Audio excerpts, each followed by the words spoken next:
ગુજરાતના જાગૃત નાગરિક ભાઈઓ બહેનો સૌને મારા નમસ્કાર। આજે સૌને એક નમ્ર વિનંતી સાથે મહત્વપૂર્ણ સંદેશ આપવા હું ઉપસ્થિત થયો છું।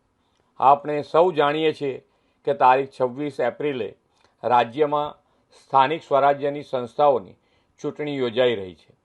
આ માત્ર એક ચૂંટણી નથી, પરંતુ આપણા લોકતંત્રનો પવિત્ર ઉત્સવ છે।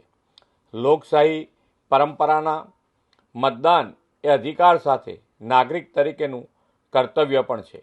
તમારા એક મત તમારા શહેર, જિલ્લા અને તાલુકા તથા ગામ અને સમગ્ર સમાજના વિકાસને વધુ ગતિ આપશે। એ માટે દરેક મત અમૂલ્ય છે। હું રાજ્યના દરેક મતદારોને હાર્દિક અપીલ કરું છું કે 26 એપ્રિલે મતદાન કેન્દ્ર સુધી જરૂર પહોંચો અને મતદાન અવશ્ય કરો।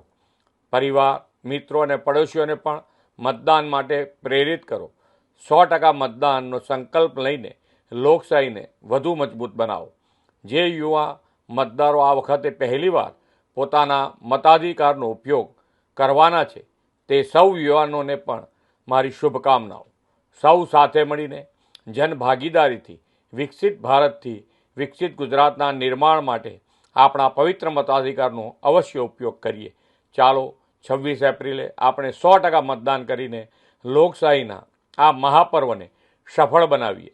ભારત માતા કી જય, વંદે માતરમ, જય જય ગરવી ગુજરાત।